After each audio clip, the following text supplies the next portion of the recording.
का मला? मी भीमराव रामजी आंबेडकर आहे.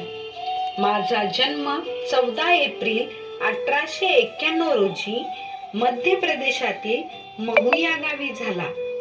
माझ्या आईचे नाव भीमाबाई तर वडिलांचे नाव रामजी होते.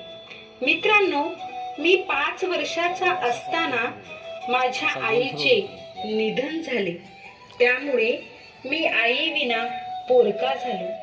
माझे सुरुवातीचे शिक्षण सातारा येथे तर नंतरचे शिक्षण मुंबई येथे झाले. या शिक्षण काळात मला जातीयतेचे चटके सोसावे लागले. मी महार जातीतला असल्यामुळे मला व माझ्या महार बांधवांना वर्गाच्या बाहेर बसून शिक्षण घ्यावे लागायचे. त्या शाळेतल्या नळालाही स्पर्श करण्याची परवानगी नव्हती. पण इतर विद्यार्थ्यांना कुठलेच बंधने नव्हते. ते पाहिजे तेव्हा पाणी पिऊ शकत होते. शिपाई नाही तर पाणी नाही अशी आमची गत होती.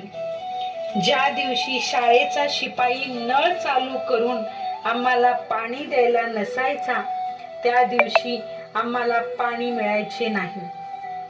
अशाही परिस्थितीत मी 10वीची परीक्षा उत्तीर्ण झालो. मला वाचनाची खूप आवड होती. आमची परिस्थिती खूप हालाकीची होती. घरात लाईट नव्हती. मी रस्त्यावरच्या दिव्याखाली बसून अभ्यास करायचो. 18 तास अभ्यासाला बसायचो.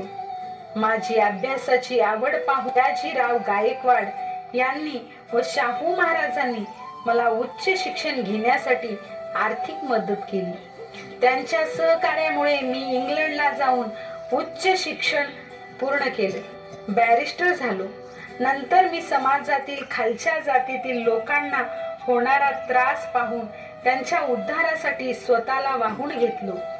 मी लोकांना नेहमी शिका, संघटित व्हा आणि संघर्ष करा असा संदेश दिला.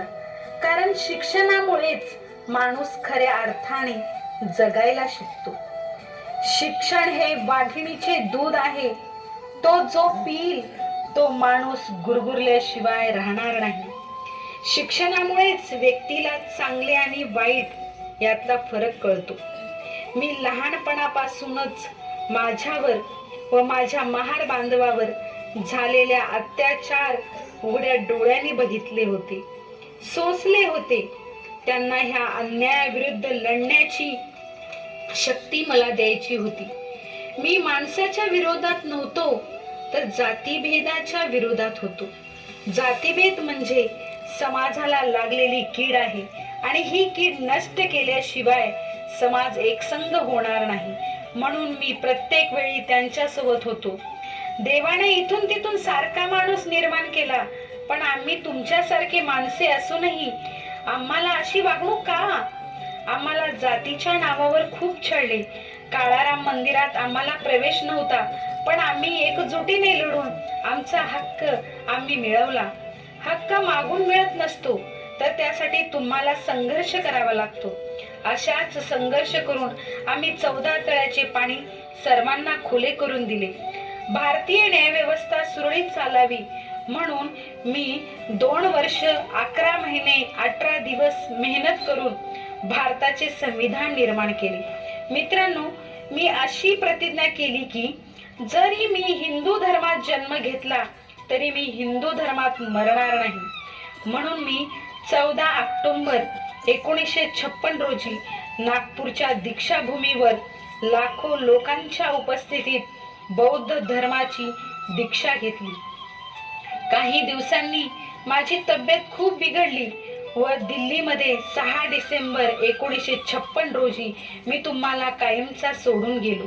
मित्रांनो, मला आज तुम्हाला सांगावेसे वाटते, माझी जयंती साजरी नाहीच केली तरी चालेल, पण माझे विचार तुम्ही तुमच्या आचरणात आणा. जातीभेद विसरून आपण सर्व एक आहोत ह्या भावनेने एकमेकांसोबत राहा. मी तुम्हाला पुन्हा पुढच्या माझ्या जयंतीला भेटायला येईन. तेव्हा जातीभेदाची ही पाळेमुळे नाहीशी होऊन तुम्ही आनंदाने एकमेकांसोबत राहताना दिसले पाहिजे. जय हिंद, जय महाराष्ट्र. गज चले.